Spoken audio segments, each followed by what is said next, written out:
살면 살수록 이건 아니다 싶습니다. 그렇지만 어쩌겠습니까? 이런 삶이 나한테 주어졌는데 말이지요. 이런 삶을 자기 힘으로 살려고 하다 보니까 꾀를 내고 방법을 찾고 급기야 사실을 무시하고 외면하는 지경에 이르렀습니다. 이런 상황에서 판단 착오가 발생합니다. 이것이 불행의 원인을 제공하며 이런 상황 자체가 하마르티아라는 겁니다.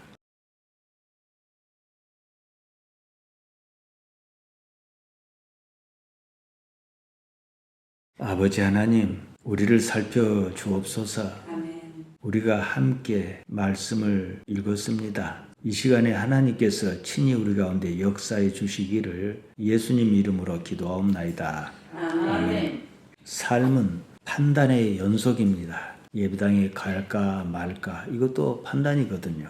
어째서 그런 판단을 했느냐는 겁니다. 요한복음 8장이 이 문제라고 제가 말씀드렸습니다. 판단 이면에 하마르티아가 작동했다는 말씀입니다.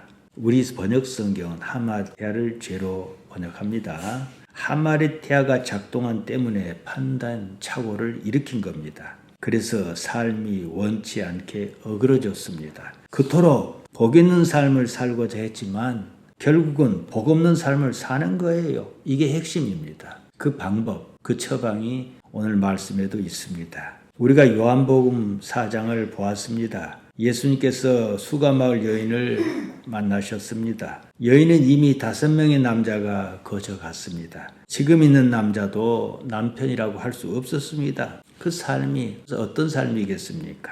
여자가 남자를 만나 살겠다고 했을 때는 얼마나 잘 생각하고 판단했겠습니까? 현실의 결과는 자기 생각과 달랐습니다. 남자를 바꾸었습니다. 그렇게 6번이나 판단을 잘못한 겁니다. 요한복음 8장이 똑같은 상황입니다. 여인이 간음했다고 합니다. 피치 못해 그랬던지 아무튼 잘 생각하고 그랬을 겁니다. 나름대로 잘 판단한다고 했을 거예요. 잘한다고 한 판단이 돌에 맞을 일을 불러온 겁니다. 무엇이 그렇게 판단하게 했는가? 이 문제입니다. 하마르티아가 작동해서 그렇다. 이게 예수님의 이해였으며 처방이었습니다.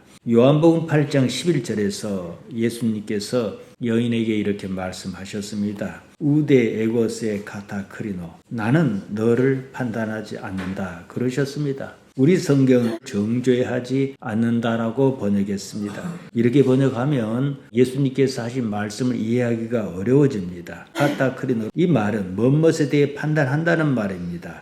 그러시면서 메게티 하마르타네, 이제는 빗 맞추지 말아라, 실수하지 말아라, 실패하지 말아라 이러셨습니다. 하마르티아의 농간에 노란하지 말라 이 말씀이에요. 우리 성경은 다시는 죄를 범하지 말라 이렇게 번역했습니다. 본문을 윤리적인 문제로 접근한 셈입니다. 그래서 이해하기가 어렵습니다. 요한복음 4장에서 예수님께서는 여인에게 가서 내 남편을 불러오라는 말씀으로 처방을 대신하셨습니다. 그 사람은 내 남편이 아니다, 내가 잘못 판단했다 이런 사실을 일깨우기 위함이었습니다. 거기에서는 하마르티아가 직접적으로 등장하지는 않습니다. 하지만 여인이 잘못 판단해서 그런 삶을 산다는 사실만큼은 충분히 드러내셨습니다. 제가 이렇게 말씀드리는 이유가 있습니다. 따지고 보면 하마르티아가 문제가 아니라 판단이 문제입니다. 판단의 결과가 하마르티아라는 거예요. 판단에 대해 기준이 없다 보니 잘 판단하려고 해도 결국은 잘못 판단하고 많은 결과를 빚고 맙니다. 그래서 인생이 불안합니다. 그 결과가 결국은 하마르티아다 이겁니다. 그것은 당장 불행이라는 현실을 불러옵니다. 교회에서는 하마르티아를 죄라고 말합니다. 자기도 모르는 말입니다. 이건 윤리적으로 접근할 수 있는 게 아니에요. 그 때문에 사는 것이 좋지 않다 이렇게 둘러대지요. 그러니 답이 없습니다. 하마르티아를 이해하지 못한 겁니다. 구태여 하마르티아를 이해할 필요는 없습니다. 무엇이 잘못 판단하게 하는가 이 관점에서 보아야 합니다. 상황을 잘못 판단하지 않도록 하는 해결책이 무엇인가? 무엇입니까? 알레데이아입니다. 사실을 직시하는 거예요. 이게 요한복음 8장 32절입니다. 너희가 사실을 알기만 하면 바로 그 사실이 너희를 자유롭게 하리라. 이 말씀입니다. 우리가 세상을 삽니다. 살면서 많은 일에 부딪힙니다. 어찌하여 우리는 그 일의 사실을 보는 능력을 잃었습니다. 있는 것을 있는 그대로 보지 못한 상황에서 무슨 판단을 제대로 하겠습니까? 삶이 하마리테아가 힘쓰기 딱 좋은 구조입니다. 그 때문에 우리는 살면서 삶의 사실, 삶에서 부딪히는 일을 있는 그대로 인식하려고 부단히 연습해야 합니다. 그게 바로 사실을 아는 기노스코, 점호하는 것이다. 지난 시간에 여기까지 말씀드렸습니다. 지금 이 순간, 지금 여기에 있으려고 해야 하는 이유가 그것입니다.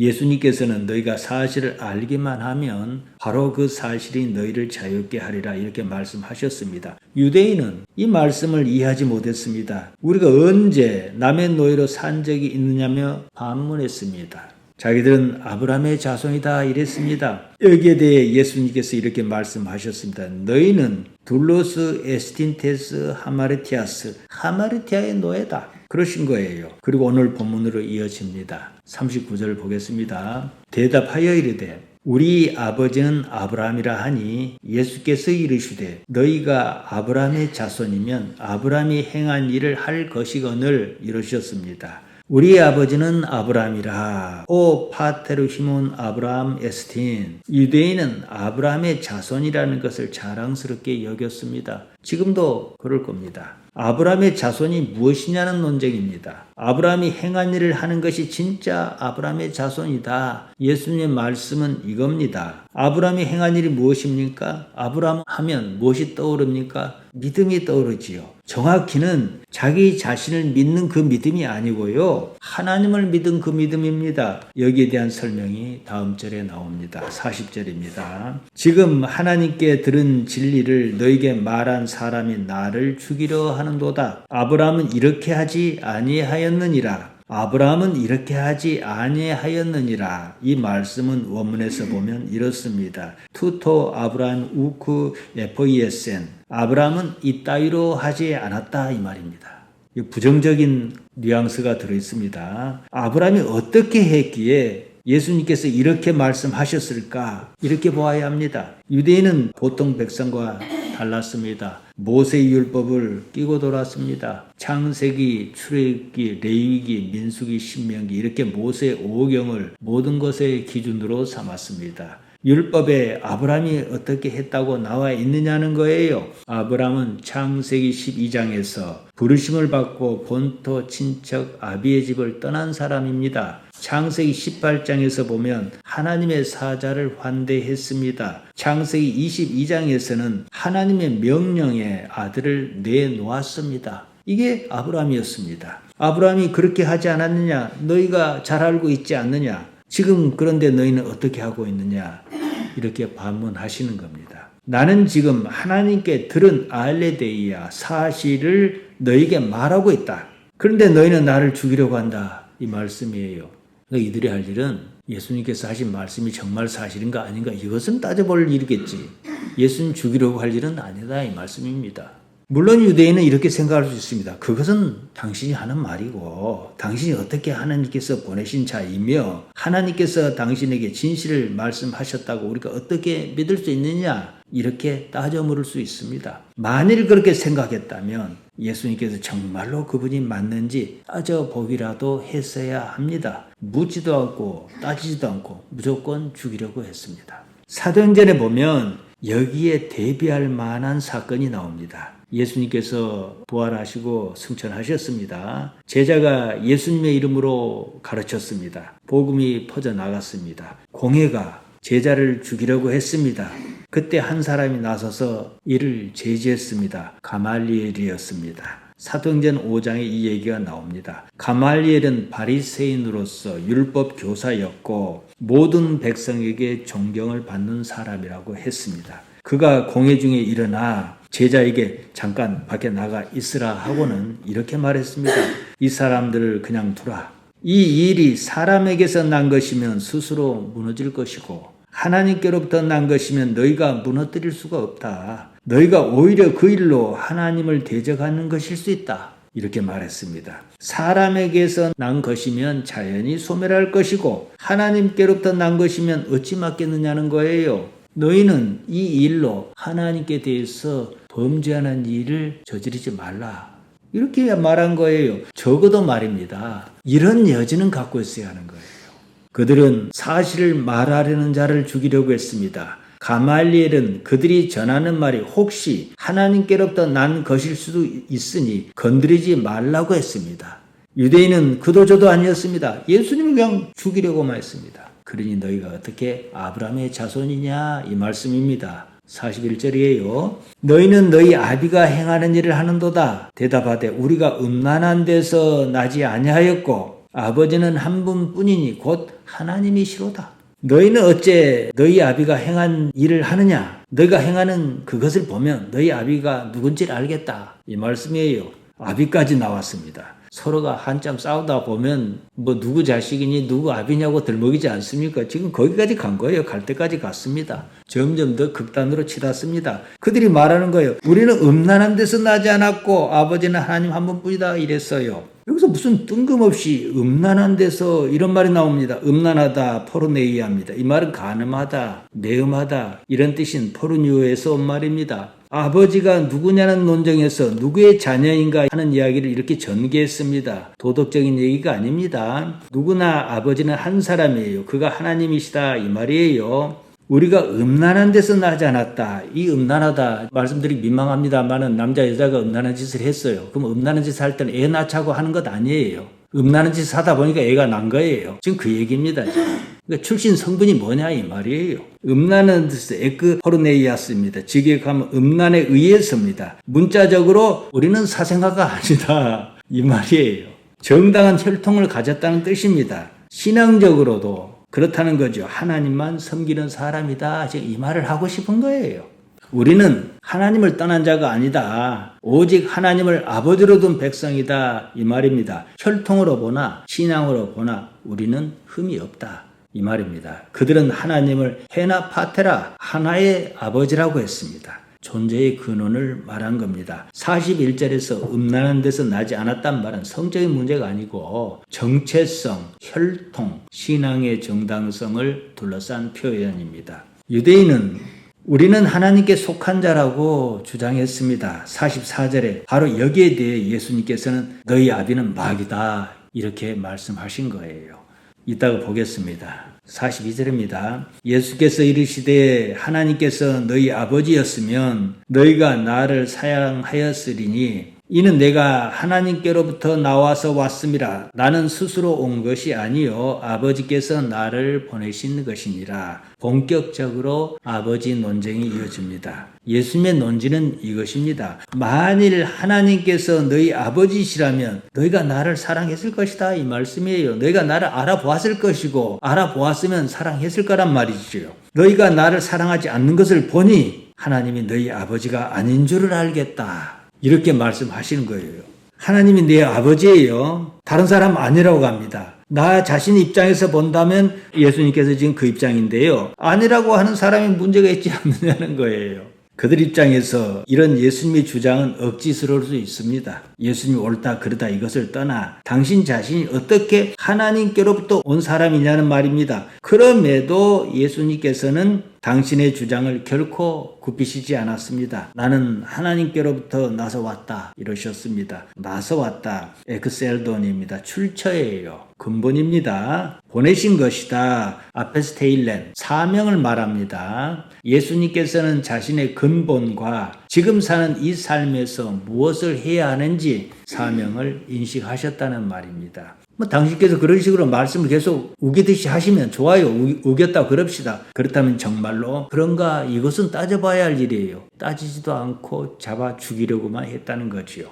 유대인은 무조건 반대하고 배척했습니다. 예수님이라는 존재 자체가 불편했습니다. 그들은 빛의 자녀가 아니라 어둠의 자녀였기 때문이었습니다. 알레데이아, 사실이 드러나는 것을 견딜 수 없었습니다. 이 문제입니다. 무엇이 사실이 드러나는 것을 불편하게 했는가? 이해관계였습니다. 육체의 요구였습니다. 그들의 판단은 거기서 나왔습니다. 43절입니다. 어찌하여 내 말을 깨닫지 못하느냐? 이는 내 말을 들을 줄 알지 못함이로다. 이 구절은 번역이 조금 매끄럽지 못합니다. 설명이 조금 필요합니다. 깨닫단 말 기노스코예요. 이 말은 제가 무수히 말씀드렸습니다. 기노스코는 안다 이렇게 번역하는데요. 보통 아는 것을 넘어서 아는 겁니다. 그래서 깨닫다라고 번역했습니다.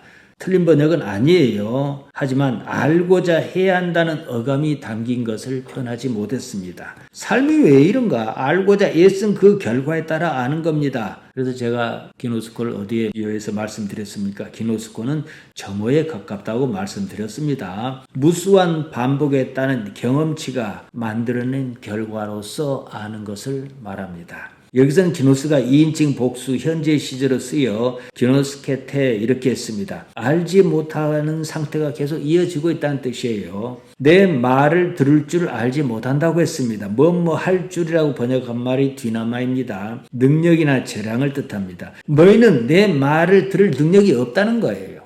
그러고 싶은 마음도 없지만 너희는 그럴 능력 자체가 없다는 거예요. 여기에 딱 맞는 고사성어가 있습니다. 맹자에 나오는 말입니다. 불이야 비불능야입니다. 어떤 일을 하지 못하는 이유가 능력이 부족해서가 아니라 의지가 없기 때문이라는 점을 지적하는 말입니다. 하지 못하니까 안 하고 안 하니까 또 못하는 악순환에 빠집니다. 저는 유대인의 이 점을 지적합니다. 그들은 하나님을 알려고 하지 않았습니다. 몰라서 모르는 것이야 어쩌겠습니까? 이 문제는 오늘날 모든 기독교인에게 해당합니다. 정말로 이 삶에서 하나님을 알려고 하는가? 하나님을 기노스코 하려고 하는가? 이 말씀이에요. 인생은요, 하나님을 아는데 다 걸어야 합니다. 호세아가 말한 대로 힘써 하나님을 알려고 해야 합니다. 호세아 6장 3절에서 힘써 하나님을 알자고 하지 않았습니까? 그들은 이런 것이 없었습니다. 그 마땅에 그런 처지에 예수님께서 무슨 말씀을 하시든 알아볼 리가 없습니다. 능력 자체가 없습니다. 이 문제입니다. 호세아 선지자는요, 하나님께서는 번제보다 하나님을 아는 것을 원하신다고 했습니다. 이게 호세아 6장 6절에 나옵니다. 성경의 이런 맥락을 이해해야 합니다. 44절입니다. 너희는 너희 아비 마귀에서 났으니 너희 아비의 욕심대로 너희도 행하고자 하느니라. 그는 처음부터 살인한 자요. 진리가 그 속에 없으므로 진리에 서지 못하고 거짓을 말할 때마다 제 것으로 말하나니 이는 그가 거짓말쟁이요 거짓의 아비가 되었음이라. 진리라는 말이 나오면 모두가 알레데이아 사실이라고 번역하면 그 문장이 매끄럽든지 매끄럽지 않던 건지 간에 의미 파악이 쉽습니다.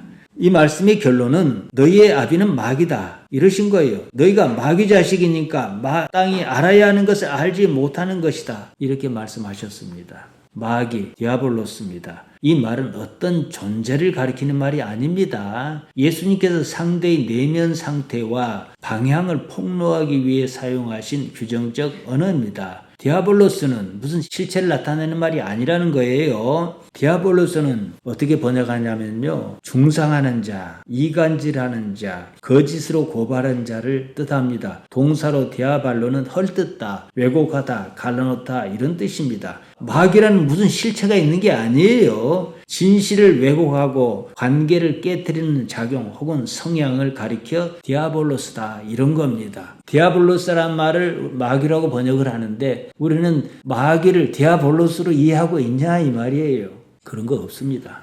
너희 아비는 욕심대로 하나님이 그들의 아버지였으면 그런 일은 없었다는 말입니다. 그 때문에 그들은 처음부터 살인한 자라고 했습니다. 처음부터 아프 아르케스입니다. 이 말은 단순히 시간의 시작이 아니라 근원을 말합니다. 출발점, 본질 이걸 가리킵니다. 우리가 이렇게 말하지 않습니까? 저놈은 원래 그래 이런 말을 합니다. 이렇게 딱 말하면 무슨 뜻인지 알지요? 따라서 처음부터 살인자라고 하는 말은 그 근원 자체가 사람을 살리는 것이 아니라 죽이는 방향이라는 겁니다. 그런데 보통 이런 구절을 보면 여기서 무슨 아담이 나오고 선악과가 나오고 사탄이 나오고 예정론이 나오고 그 야단입니다. 여기서 예수님의 말씀은 결과적인 말씀입니다. 너희가 처음부터 그랬기 때문에 지금 이런다 이러면 쉽잖아요. 그리고 그게 바뀌지 않을 테니까 말입니다. 진리가 그 속에 없기 때문이라고 했습니다. 진리 알레데이아입니다. 또 나와요. 그냥 사실입니다. 그들은 사실을 알고자 하는 마음이 그 안에 없었습니다. 그 때문에 푸시도스 거짓을 추정했습니다. 다시 말씀드립니다. 어렵게 생각할 것 없어요. 단지 사실의 문제입니다. 있는 것을 있는 그대로 보지 않은 그 때문에 하마리테아가 득세했고 이런 비극이 발생했다는 겁니다. 조금 앞서 율법교사 가말리엘을 말씀드렸습니다. 적어도 가말리엘이 가졌던 그 태도는 가져야 합니다. 그런가 하고 있는 것을 있는 그대로만 봐도 이런 오류를 범하는 그런 것이 덜하다는 거지요.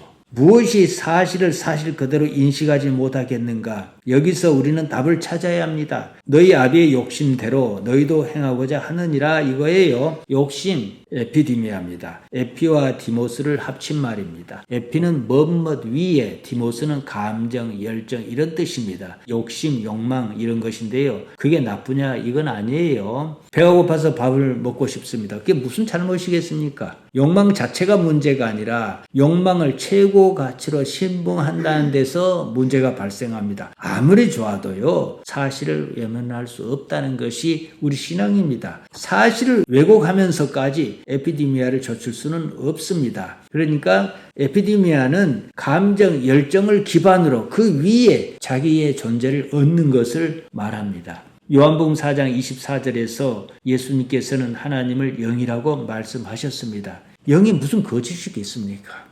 사실 그것만으로 존재가 가능한데 말입니다. 그래서 사실로 하나님께 나아가라고 하셨던 겁니다. 이게 하나님께 가까이 나가는 예배라고 하셨습니다. 또 요한복음 14장 17절에 보면 진리의 영이라고 했습니다. 우리 번역은 진리의 영이라고 했는데 사실의 영입니다. 토 푸니마토스 알레데이아스입니다. 이 말은 요한복음 15장 26절과 요한복음 16장 23절에도 똑같이 나옵니다. 알레데이아는 푸니마의 존재 형편, 양태를 설명하는 말입니다. 영이 거짓일 수는 없습니다. 하나님께서 어찌 거짓이겠습니까? 영이 존재하는 바탕은 사실입니다. 그렇기 때문에 우리도 삶의 바탕을 에피디미아가 아니라 사실 위에 얹어두어야 하는 거예요. 내 감정이나 열정 위에 얹을 것이 아니라 사실 위에 얹어야 한다 이 말씀입니다.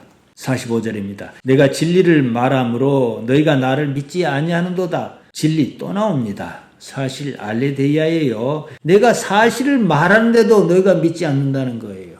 결론은 이겁니다. 유대인은 사실이 무엇인지 관심이 없었다는 거예요. 사실을 믿을 생각이 없었습니다. 하나님이 어쩌고 아브라함이 어쩌고 무슨 말을 해도 자기가 믿고 싶은 것이 사실보다 우선이었습니다. 욕심, 에피디미아의 매여산 때문이었습니다. 하마르티아의 노예로 살았습니다. 46절입니다. 너희 중에 누가 나를 죄로 책잡겠느냐? 내가 진리를 말하는데도 어찌하여 나를 믿지 아니하느냐? 책잡다 엘렌코입니다. 조롱하다, 비난하다 이런 뜻입니다. 너희가 나에 대해 하마르티아를 가지고 나를 비난하겠느냐는 거예요. 나는 하마르티아가 없다. 그렇지만 너희는 하마르티아에 빠져 있다. 그런 너희가 어떻게 나에게 하마르티아가 있다고 비난하겠느냐 이 말씀입니다. 그들은 사실 곧 알레데이아를 믿을 생각이 없었습니다. 예수님께서 십자가에 달리셨습니다. 그들은 사실을 따지지 않았습니다. 악이 바쳤습니다. 빌라도의 법정에 때로 몰려갔습니다. 빌라도가 예수님께 이렇게 말했습니다. 티에스틴 알레데이아 사실이 무엇이냐고 물었습니다. 요한복음 18장 38절에 나옵니다. 일단 사실을 따져 물은 거예요. 백성은 사실을 묻지도 않고 따지도 않고 그냥 죽이라고 악타부인을 썼습니다. 이게 결론입니다. 결국은 이 문제 가지고 끝까지 간 거예요. 처음에는 짐짓 옳은 채 하다가 나중에는 그것저것도 없이 그냥 죽이고 보자 이렇게 나갔던 겁니다.